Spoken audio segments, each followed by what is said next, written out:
뉴스 매거진 7 2부 시작합니다. 어제 12명의 사상자를 낸 중부 내륙고속도로 7중 추돌 사고의 원인은 다름 아닌 졸음운전이었던 것으로 확인됐습니다. 졸음운전 사고의 경우 특히 5월에 집중되고 있어 운전자들의 각별한 주의가 필요합니다. 이태현 기자입니다. 화물차 사이에 SUV 차량이 형체를 알아볼 수 없을 정도로 구겨졌습니다. 어제 낮 1시쯤 괴산군 장현면 중부내륙고속도로 하행선 추점터널 입구에서 발생한 7중 추돌 사고 모습입니다. 이 사고로 SUV에 타 있던 30대 남성과 40대 남성이 숨지고 10명이 다쳐 병원으로 옮겨졌습니다. 경찰 조사에서 가해 차량으로 지목된 14톤 화물차 운전자 34살 A씨는 운전 중 잠시 졸았다고 진술한 것으로 알려졌습니다. 바로 직전에 잠이 깼다는 거예요. 근데 그때 당시에는 이미 늦어서 속도도 있고 그러니까 제동도 안 먹고 해서 그냥. 이같이 대형 사고로 이어지는 졸음운전은 특히 5월에 집중되고 있습니다. 최근 5년간 졸음운전으로 인한 교통사고 사망자는 437명으로 월별로는 5월 사망자가 전체의 12%에 해당하는 52명으로 가장 많습니다. 게다가 장거리 운행이 많은 화물차의 졸음운전 사례가 잦아 최근 5년간 고속도로에서 발생한 사망사고의 절반은 화물차로 인한 사고였습니다. 전국적으로 지금 고속도로에서 졸음운전 사고가 많이 발생하고 있습니다. 자칫하면 대형 사고로 발생할 수 있기 때문에 운전자분들께서 졸리시면 가까운 휴게소나 졸음 쉼터에서 쉬었다 가시길 당부 부탁드리겠습니다. 경찰과 한국도로공사가 봄철 졸음운전 위험성을 알리는 캠페인을 적극 추진하고 있지만 운전자 스스로 경각심을 갖는 게 가장 중요합니다. CJB 뉴스 이태현입니다. 청주시 시내버스 준공영제가 마지막 관문으로 여겼던 의회 상임위를 통과해 내년 시행이 기정사실로 됐습니다. 청주시의회 도시건설위원회가 시내버스 준공영제 시행 동의안을 5대 3으로 의결했습니다. 조용관 기자입니다. 시내버스 준공영제 도입에 대해 의원들의 의견은 극명하게 갈렸습니다. 타 시도를 봐도 준공영제는 세금 먹는 실패한 사업 아니냐. 이 제도는 실현하지 않는 것이 시민들을 위한 것이고 세금을 크게 절감하는 것입니다. 라고 말씀드리지 못하죠. 시장님 공약이니까. 해마다 360억 원 이상이 투입되는 사업에 대해 시민들의 의견을 구한 뒤 시행해도 늦지 않다. 한번 시작을 해놓으면 예산이 올라가고 부러지는데 이거를 왜 이 시점에서 이렇게 하시려고 하는지. 반면 5년여간 준비해온 만큼 청주형 준공영제가 안착할 걸로 믿는다는 지지 발언도 이어졌습니다. 2014년부터 준공영제를 꾸준히 준비를 해왔던 게 이제 와서 이제 결실을 맺는다, 그렇게 본의원은 생각을 하는데. 또 트램 등 신교통수단 도입에 대비한 대중교통 간 연계 방안 마련도 주문했습니다. 트램일 수도 있고 또 다른 자율형 주행버스에 의한 빅데이터와 AI를 통한 어떤 그 교통수단이 탄생할 수 있습니다. 청주시의회 상임위의 문턱을 넘은 시내버스 준공영제는 오는 26일 본회의와 보완 절차를 거쳐 내년 1월 도입될 전망입니다. CJB 뉴스 조윤광입니다. 10년 세월이 흐르도록 해법을 찾지 못했던 제천 왕암 쓰레기 매립장은 환경 재앙의 대명사처럼 여겨졌었는데요. 에어돔은 폭설에 무너지고 오염된 침출수가 흐르던 매립장이 요즘 눈에 띄게 달라졌다고 합니다. 김기수 기자의 보도입니다. 폐기물 매립장 에어돔이 완전히 주저앉았습니다. 노후된 구조물이 폭설을 견디지 못하고 무너져 내린 겁니다. 비만 오면 오염된 폐기물 침출수가 유출되는 등 10년이 넘도록 심각한 환경 피해를 가져왔습니다. 폐기물 매립장으로 에어돔이 있었던 장소입니다. 하지만 지금은 이렇게 넓은 잔디밭이 조성돼 있습니다. 제천시는 지난 2018년부터 폐기물 매립시설 폐쇄 절차를 진행하고 있습니다. 예산만 98억 원으로 요즘에는 하루 60톤의 침출수를 처리하고 있습니다. 중금속 제거제 등을 이제 혼합해가지고 침전시켜서 폐기물 관리법상 그 법적 허용 기준에 만족하게 배출을 하고 있습니다. 또한 2m 높이로 흙을 덮어서 차단 효과를 높이고 조경 작업도 완료했습니다. 다음 달이면 시설 폐쇄 절차가 마무리되고 이후에는 8만 톤의 내부 침출수를 완벽하게 제거하는 안정화 사업으로 전환합니다. 유일하게 국비와 지방비를 매칭해서 이 폐쇄 사업을 아주 순조롭고 성공적으로 지금 진행한 사례가 되겠습니다. 전국의 지자체들로부터 상당한 벤치마킹의 대상이 되지 않을까. 제천시는 안정화 사업이 끝나는 2022년 이후에는 매립장터를 체육공원으로 활용할 방침입니다. CJB 뉴스 김기수입니다.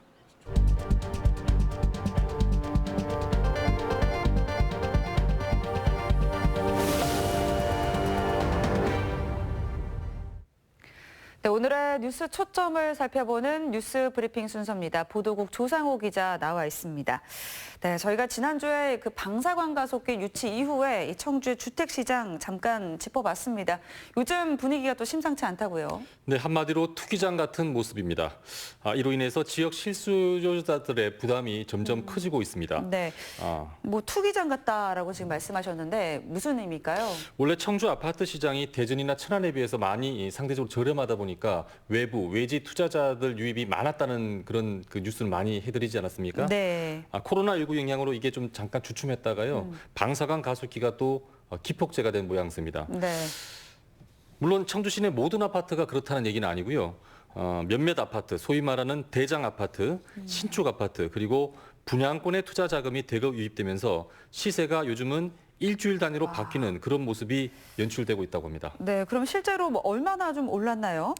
네, 국토부 실거래가 조회 사이트를 보면요. 복대동의 한 고층 아파트의 경우에는요. 전용 면적 80제곱미터, 그러니까 국민평형이 되겠는데요. 네. 5월 4일에 5억 4천만 원에 계약됐다고 신고가 됐습니다. 이 아파트 사실 청주에서는 단위 면적당 요즘 가장 비싼 아파트가 됐는데 네. 1년 전 시세를 보니까 3억 후반대였습니다. 그러면 지금 1년 전과 비교했을 때 거의 뭐 1억 5천이 오른 거네요. 네, 그렇죠. 뭐 모든 아파트, 모든 세대가 다 그렇게 올랐다는 얘기는 아니고요. 네. 아무튼 가장 비싸게 팔린 세대, 비싸게 팔린 그 동호수가 그렇다는 얘기입니다. 네. 주목할 부분은 한두 개 아파트가 시세를 밀어 올리니까 다른 아파트까지 요즘 꿈틀대고 있다는 점입니다. 산남동의 한 아파트 같은 경우는 국민평형 85제곱미터가 그저께 3억 원에 신고됐다고 합니다. 이 아파트 그동안 시세가 2억 후반대, 6, 7천만 원 정도 계속 유지해왔는데 2018년 2월 이후 2년여 만에 3억짜리 계약이 성사가 된 것입니다. 네, 지금 정말 이제 분위기가 좀 심상치가 않습니다. 근데 이렇게 되면 실수요자들의 마음이 좀 급해질 것 같은데요. 가장 걱정되는 게 바로 그 부분입니다. 네. 요즘 지역 부동산 카페에 올라온 글들 보면요. 실수요자들의 한탄이 많습니다. 기껏 집을 보고 계약을 하려고 하는데 네. 집주인이 갑자기 몇 천만 원 올려버리니까 이제 계약을 못하는 경우도 있고요. 또 어떤 분들은 집 자랑을 실컷 해놓고 집을 안 팔겠다 하는 바람에 집을 사려고 했던 그 실수요자들이 속이 상했다, 이런 후기 글들이 많이 올라오고 있습니다. 매매가가 계속 상승하다 보니까 그 추이를 보고 나서 이제 매매를 하려는 것 같습니다. 그러면은 도대체 요즘 청주에 있는 아파트 누가 사는 겁니까? 네, 정확한 통계, 매수자의 어떤 주소지 같은 경우는 좀 시간이 지나야 알 수 있겠지만은 네. 현장 부동산 관계자들의 말을 종합하면 여전히 외부 투자자들이 많다고 합니다. 이들은 대전이나 천안 같은 곳에서 이미 아파트로 돈을 많이 번 고수들이기 때문에 네. 아예 집을 보지도 않고 사는 경우도 있습니다. 인터넷으로 시세 그래프와 집 구조만 보고 바로바로 결정을 하는 게 마치 주식 투자자들 같다고 하는데요. 네. 이들이 시세를 밀어 올리니까 정작 지역 실수요자들의 내 집 마련 부담이 더 커진 겁니다, 지금. 네. 지금 뭐 부동산 시장이 일단 뭐 활기를 띈다는 건 긍정적이긴 하지만 이런 식으로 이제 아파트 값이 급등을 한다면 앞으로 좀 부작용이 상당할 것 같습니다. 그렇다 보니까 이제 경매 시장에서도 기현상이 나타나고 있다고요. 그렇죠. 보통 이제 경매 같은 경우는 시세보다 싸니까 잡는 경우가 많지 않습니까? 그렇죠. 네. 그런데 요즘은 상황이 달라졌다고 합니다. 어제 청주지방법원 경매법정에서 청주 주중동의 한 아파트가 신건으로 올라왔는데요. 네. 감정사들이 매긴 최저 매각 금액이 3억 1,200만 원이었습니다. 이 물건 잡으려고 무려 33명이 입찰에 뛰어들었고요. 결국 3억 5,300만 원에 낙찰됐습니다. 최저가의 113%입니다. 서원구 사직동의 한 아파트도 최저 매각 금액은 2억 3,300만 원이었는데 네. 2억 4,750만 원에 낙찰됐습니다. 이 물건도 역시 신건이었고요. 16명이 경쟁에 뛰어들었습니다. 경매도 좀 괜찮다 싶은 물건은 이제 최저가보다 높은 금액을 써내야 낙찰을 기대할 수 있는 그런 장으로 바뀐 겁니다. 네, 상황이 계속 이렇게 되다 보면은 이제 내 집 마련이 시급한 서민들 좀 어떻게 해야 될지 방법을 좀 알고 싶을 텐데요. 실수요자들은 어떻게 해야 될까요? 네, 참 많이 답답할 겁니다. 막상 사려니까 이 가격이 사도 괜찮나, 네. 꼭지점은 아닌가 그런 그렇죠. 걱정이 드는 게 사실이고요. 네. 또 안 사고 버틸려니까 더 오를까 봐. 오르지 않을까, 네. 오를 것 같다. 또 주변에서 들리는 얘기가 있으니까 그래서 이러지도 저러지도 못하는 그런 상황이고요. 참 고민스러울 겁니다. 좀 괜찮은 매물이 나와도요. 네. 요즘 보면 서민들이 주저주저하는 사이에 돈 많은 외부 투자자들이 얼른 낚아채는 경우가 속출하고 있습니다. 네. 신축 인기 아파트는 그렇다 보니까 서민들 접근이 요즘 점점 어려워지고 있는 게 사실이고요. 네. 청주가 지금까지 그래도 집값이 다른 도시보다 싸니까 내 집 마련은 쉬웠는데 지금 상황이 지금 180도 지금 돌변하고 있는 겁니다. 네. 한간에는요, 외지 투자자들이 특정 아파트를 찍어놓고 시세를 얼마까지 올리자 이런 암묵적 담합까지 하고 있다고 합니다. 의도를 가지고. 네. 예, 사실인지 확인은 좀 해봐야 되겠지만 청주 주택시장이 외부 투자자들의 표적, 먹잇감이 되고 있다는 그런 우려가 점점 커지고 있으니까 당국에서 관리를 좀 잘해야 될 것 같습니다. 네, 걱정되는 상황들이 많은 것 같습니다. 오늘 여기까지 듣겠습니다. 조상우 기자 수고하셨습니다. 네, 다음 소식입니다. 이태원 클럽발 확진자가 계속 나오고 있긴 하지만 그래도 대한민국은 비교적 코로나19에 현명하게 대응하고 있다는 평가를 받고 있습니다. 그리고 이 시점에 우리가 꼭 생각해 봐야 할 것이 있는데요. 바로 포스트 코로나, 이 코로나 이후의 삶을 준비해야 한다는 겁니다. 이 코로나19로 깨닫게 된 국가의 중요성, 그리고 지방자치의 역할, 뿐만 아니라 경제, 교육, 보건, 문화적인 측면까지 오늘 이상대 PD의 시선에서는 포스트 코로나, 미래의 삶을 조명합니다. 14세기 유럽을 휩쓴 흑사병은 당시 사회의 패러다임을 근본적으로 바꾸어 놓았습니다. 기도가 질병을 물리칠 수 없다는 사실이 드러나면서 신권은 하락했고 대신 방역의 중요성이 대두되면서 국가의 행정력이 강화됐죠. 이후 100년간 코로나19처럼 세계적으로 유행한 전염병은 없었습니다. 역사적으로 국가와 세계의 질서를 크게 바꾸어 놓았던 전염병 유행. 이제 우리는 포스트 코로나를 준비해야 합니다.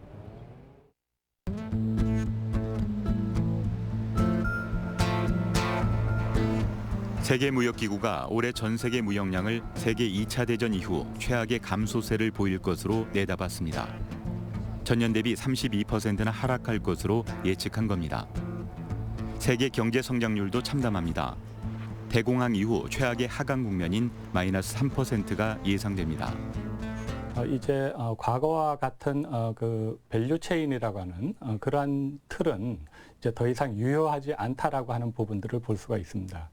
글로벌 밸류 체인이라고 하는 측면에서 보면 이 부분들이 시장이 막힘을 해서 팬데믹 현상으로 시장이 막힘으로 해가지고 이제 글로벌 분업이라고 하는 부분들에도 큰 맹점이 있다라고 하는 것을 알았기 때문에 이제는 자국 중심의 그러한 그 독립적인 그러한 경제 구조를 갖고 가야 될 필요성이 있고 글로벌 밸류 체인은 글로벌한 분업과 협업을 통해 효율은 높이지만 그만큼 여러 외부 요인에 영향을 받는다는 단점이 있습니다.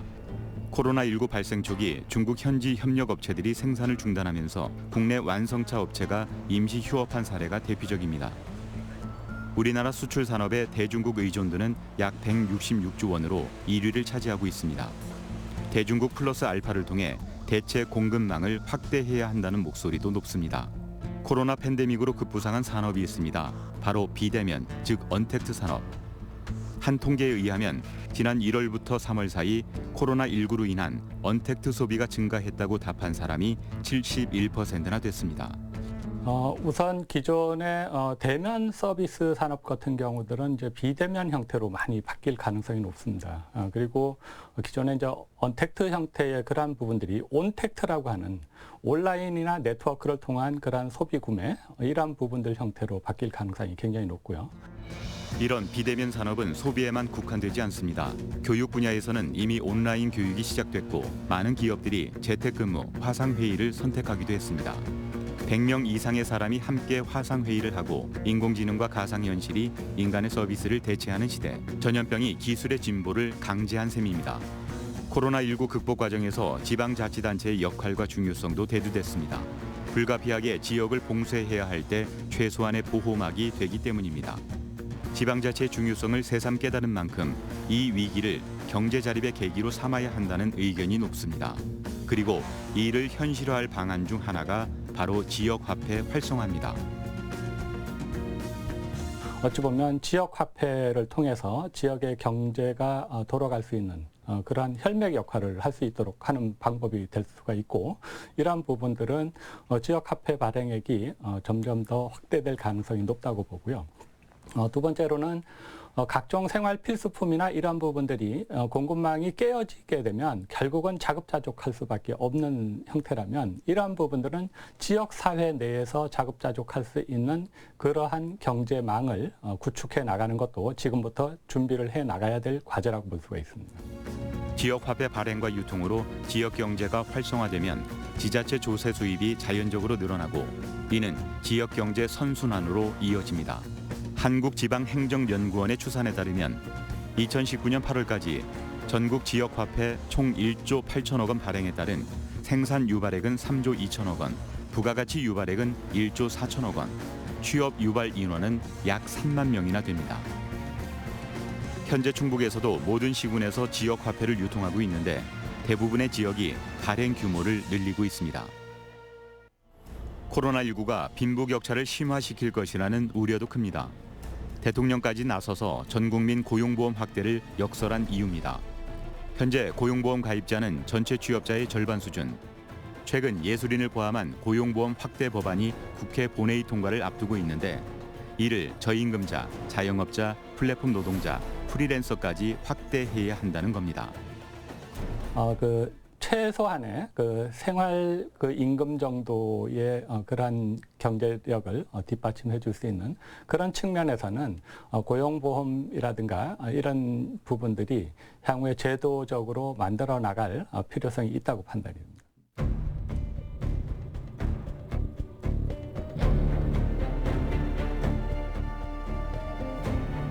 팬데믹 사태를 겪으며 특히 부각된 것은 공공의료의 중요성입니다.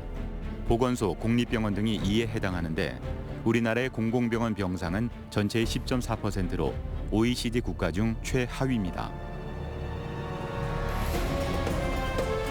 평소에 의과대학부터 지역에 적정량의 자원이 배분되어 있어야 되고 병원에 대한 시스템도 마찬가지로 감염병만이 아니라 평상시에 있을 수 있는 응급 환자들, 심장병 환자들, 외상 환자들, 또한 암 치료 같은 것도 우리나라처럼 모든 것이 서울에 집중돼서 서울만이 아니라 대전, 부산, 광주, 청주 환자들이 모두 다 서울로 왔다 갔다 하는 시스템으로는 지역이 제대로 된 의료기관이 성장할 수 없고 그렇게 됨으로써 결과적으로 지역이 분권화된 의료가 될 수가 없거든요. 공공의료 핵심은 의료 전달 체계고 의료 전달 체계가 그 지역에서 완결되는 형태로 갖출 수 있는 것이 가장 필요합니다.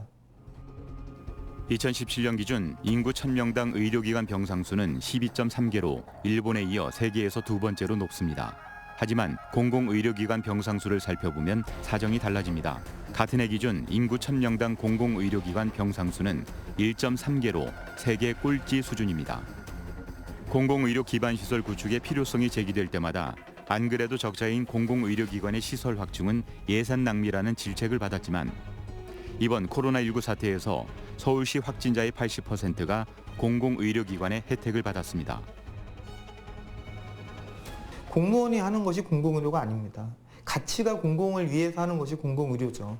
지금에 있는 보건소, 보건시설의 역할이 일반 환자를 진료하는 민간의료기관과의 경쟁이 아니라 진짜 평상시에 이런 방역을 하고 감염을 막는 공공의료로 항상 대비를 하는 것이 진정한 공공의료의 시작이 아닐까 생각합니다. 병원을 매개로 한 집단 감염도 많았기 때문에 의료 시스템 개편에 대한 고민도 필요합니다.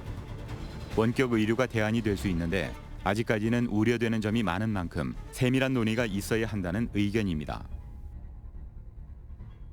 원격 의료라는 부분이 편리성에 있어서는 도움이 될지 모르지만 분명히 많은 환자들한테 위험을 줄 수밖에 없는 상황이기 때문에 원격 의료는 특수한 상황에서 정말 이번 코로나같이 어떤 감염병이 있는 상황에서 전염을 전파를 막기 위한 한정적인 데서 있는다면 모르겠지만 충분히 거동이 가능하다면 대면 진료를 하는 것이 당연한 원칙이어야 되고요.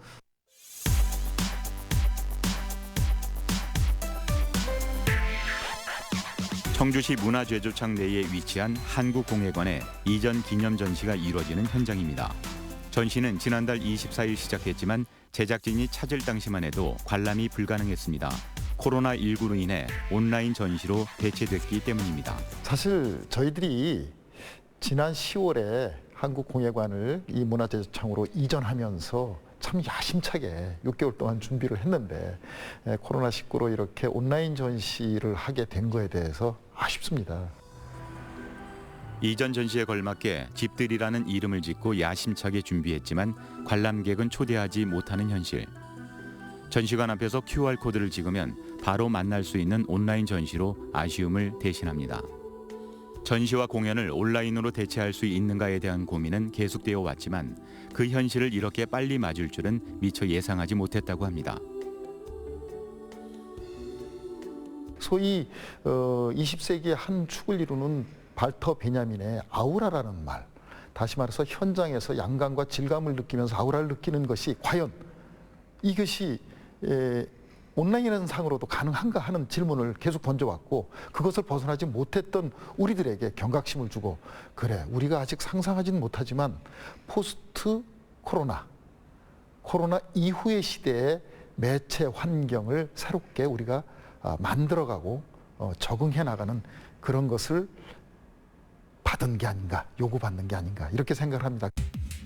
아무리 비대면 기술이 발전해도 관객과 직접 호흡하며 예술을 공유하는 즐거움은 온전히 대체할 수 없다는 예술인들. 작품의 가장 중요한 점은 그것을 실제로 보고 그것의 느낌을 얻는 거거든요. 아무리 VR이 발달을 하고 아무리 시각적인 장치가 발전을 한다고 하더라도 작품을 보고 그때 그 느낌, 그 감동을 얻어내는 데는 부족하다라고 봐요. 이처럼 코로나19는 우리의 문화생활도 바꿔놓았습니다. 무엇보다도 즐겨주는 사람이 중요한 예술인들은 창작 방식에 있어 변화의 필요성을 절감하고 있습니다.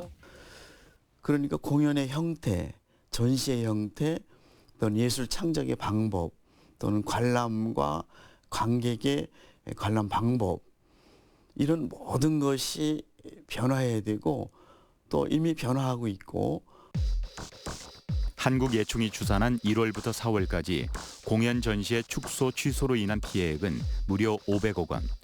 생존 문제에 부딪힌 예술인들이 많다 보니 이들의 창작 활동을 보장할 수 있는 정책 마련이 시급하다는 목소리가 높습니다.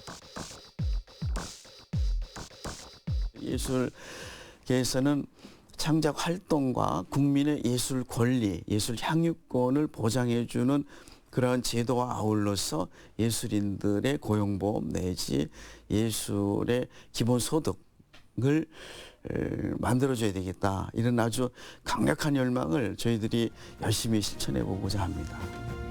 코로나19가 바꿔놓을 포스트 코로나 시대. 재난 물품 공급은 과거 적십자에서 아마존이 대체하고 있고 사생활로 치부되던 개인의 동선과 정보는 공적 자원이 됐습니다. 글로벌화를 강조하던 세계 각국은 자국의 빗장을 꽁꽁 걸어 잠그고 있죠. 그간 경험하지 못했던 새로운 세계, 뉴 노멀의 시대를 살게 된 인류는 앞으로 어떻게 이 시대에 대처해 나가야 할까요?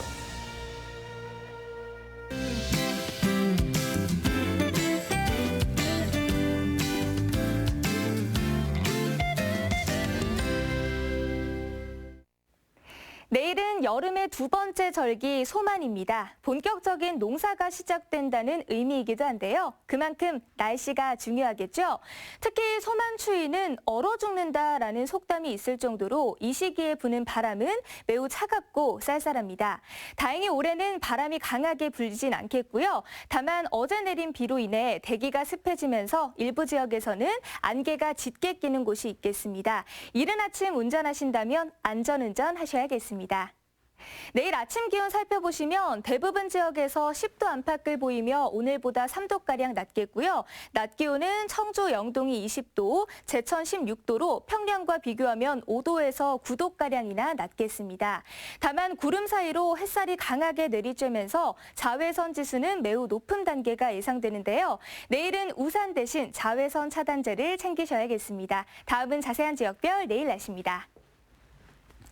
내일 북부 지역은 대체로 구름만 많겠고요. 아침 기온은 제천, 음성 7도가 예상됩니다. 한낮 기온은 청주 20도, 진천, 괴산 19도 등 오늘과 비슷하거나 조금 높겠습니다.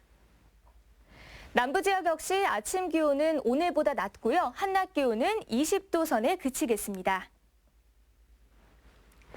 당분간 별다른 비 소식 없이 계속해서 구름만 많을 것으로 예상되고요. 낮 기온은 조금씩 오름세를 보이겠습니다. 날씨였습니다.